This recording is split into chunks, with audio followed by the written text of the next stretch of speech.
नमः शिवाय, जय माता रानी। दोस्तों स्वागत है आप सभी का अपने YouTube चैनल जीना सीखो में।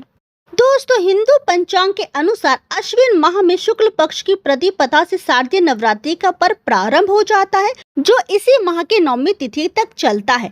इस साल 2023 में शारदीय नवरात्रि 15 अक्टूबर से शुरू होकर 23 अक्टूबर तक मनाई जाएगी। वहीं 24 अक्टूबर को विजयादशमी मनाई जाएगी। नवरात्रि के पावन उत्सव पर मां दुर्गा के 9 अलग अलग स्वरूपों की पूजा की जाती है। धार्मिक मान्यता है कि नवरात्रि के 9 दिनों में माता रानी धरती लोक पर विचरण करती है और अपने भक्तों के कष्टों को हरकर उनकी मनोकामनाओं को पूर्ण करती है।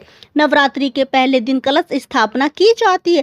साथ ही 9 दिनों के लिए माता रानी के नाम से अखंड ज्योत भी जलाई जाती है। अखंड ज्योति का मतलब ऐसा ज्योति जो खंडित न हो, यानी बिना बुझे निरंतर जलती रहे। लेकिन अखंड ज्योति क्यों जलाई जाती है, इसके जलाने के नियम क्या है, इसकी विधि क्या है, और दोस्तों साथ ही जानेंगे कि अगर किसी कारणवश बीच में ही दीप बुझ जाए तो क्या करे। दोस्तों चैनल पर पहली बार आए हैं तो चैनल को जरूर सब्सक्राइब कर ले। हम आपके लिए आगे भी ऐसी ही महत्वपूर्ण जानकारियां लाते रहते हैं। दोस्तों धार्मिक मान्यता है कि अखंड ज्योति के प्रकाश से अपने घर परिवार की सभी समस्याओं का अंत हो जाता है। साथ ही घर में सकारात्मक ऊर्जा का संचार होता है। इसके अलावा जो भी भक्त 9 दिनों तक बिना बुझे अखंड ज्योति जलाता है, उससे मां दुर्गा आशीर्वाद देकर उसके जीवन में हमेशा प्रकाश बनाए रखती है। इसलिए मां दुर्गा को समर्पित नवरात्रि के पर्व में अखंड ज्योति जलाई जाती है। दोस्तों अखंड ज्योति के कुछ नियम होते हैं जिन्हें जानना और उनका पालन करना बहुत जरूरी होता है। अगर आप भी नवरात्रि के मौके पर अपने घर में अखंड ज्योति जलाते हैं तो एक बार ये जरूर देख ले कि क्या आप उनके नियमों का पालन कर रहे हैं। तो आइए जानते हैं इनके नियमों के बारे में।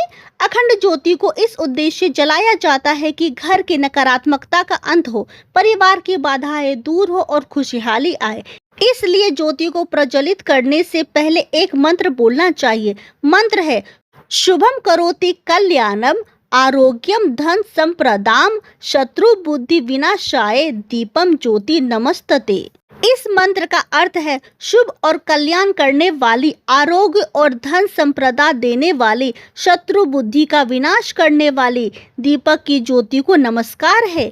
अखंड ज्योति जलाते समय उसे कभी भी सीधे जमीन पर नहीं रखना चाहिए। दीपक रखने के लिए पहले किसी अन्न जैसे जौ, चावल या गेहूं की ढेरी बना ले, उसके ऊपर दीपक रखे। घी से जलाई अखंड ज्योति को दाईं ओर और तेल से जलाई अखंड ज्योति को बाएं ओर रखे। ज्योति को लेकर ध्यान रखें कि ये बुझ न पाए। इसमें समय से तेल या घी वगैरह डालते रहे। हवा से बचाने के लिए अखंड ज्योति को कांच के गोले में रखें। अगर घर में अखंड ज्योति जलाई है तो घर को पूरी तरह से अकेला ना छोड़े और ना ही घर में ताला लगाए। ज्योति को घर में अकेला छोड़ना शुभ नहीं माना जाता। आप जिस दीपक में ज्योति जला रहे हैं वह दीपक अच्छी तरह से साफ होना चाहिए। अगर दीपक मिट्टी का है तो देख ले कि यह पहले इस्तेमाल किया गया ना हो और कहीं से खंडित ना हो। पूजा में टूटा दीपक इस्तेमाल करना शुभ नहीं माना जाता। अखंड दीपक जलाते समय ही उसकी बाती इस तरह से बनाई कि इसे बार बार बदलने की जरूरत न पड़े। इसके अलावा आप जिस जगह पर ज्योति जला रहे हैं उसके आसपास साफ सफाई होनी चाहिए। 9 दिनों तक आपको ज्योति के लगातार जलते रहने का पूरा ख्याल रखना होता है। 9 दिन पूरे होने के बाद आपको ज्योति को बुझाना नहीं होता, इसे स्वाभाविक रूप से अपने आप बुझने देना चाहिए। अब आइए दोस्तों जानते हैं कि अगर बीच में ही अखंड ज्योति किसी कारणवश बुझ जाए या बार बार अखंड ज्योति बुझे तो ऐसे में क्या करना चाहिए। दोस्तों अखंड ज्योति का बार बार बुझना अशुभता का संकेत माना जाता है। अगर अखंड ज्योति बुझ जाए तो सबसे पहले मां से क्षमा याचना करें। साथ ही अखंड ज्योति के बगल में एक छोटा दीपक भी जलाएं।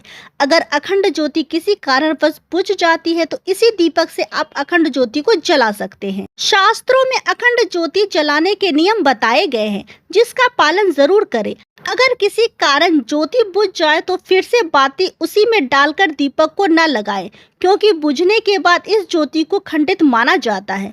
आप जलते दीपक में ही दूसरी बाती जोड़ दें तो आपकी ज्योति खंडित नहीं होगी। नवरात्रि में जलाई गई अखंड ज्योति पूरे 9 दिनों तक जलनी चाहिए, लेकिन अगर आप ज्योति जलाने के लिए सवा बाती का इस्तेमाल करेंगे तो यह कभी भी पूरे 9 दिनों तक नहीं जल पाएगी। इसलिए दीपक को बुझने से बचाने के लिए दूसरी बाती को पहली बाती से पहले ही जोड़ दीजिए। अखंड ज्योति की बाती को महत्वपूर्ण माना जाता है, इसलिए आप पहले ही सवा हाथ का रक्षा सूत्र बनाकर दीपक के बीचों बीच रख दें, जिससे कि दीपक किसी कारण बुझ जाए तो आप इन बाती से दीपक को जला सके। अगर 9 दिन पूरे होने और नवरात्रि खत्म होने के बाद भी दीपक जलते रहे तो इसे फूंक मारकर या किसी भी तरह से खुद नहीं बुझाए, बल्कि दीपक को स्वयं ही बुझने दें। दोस्तों, जानकारी पसंद आई हो तो वीडियो को लाइक शेयर करें, चैनल को सब्सक्राइब करें, क्योंकि हम आपके लिए आगे भी ऐसे ही ढेर सारी महत्वपूर्ण जानकारियां लाते रहेंगे। ओम नमः शिवाय, जय माता रानी। दोस्तों।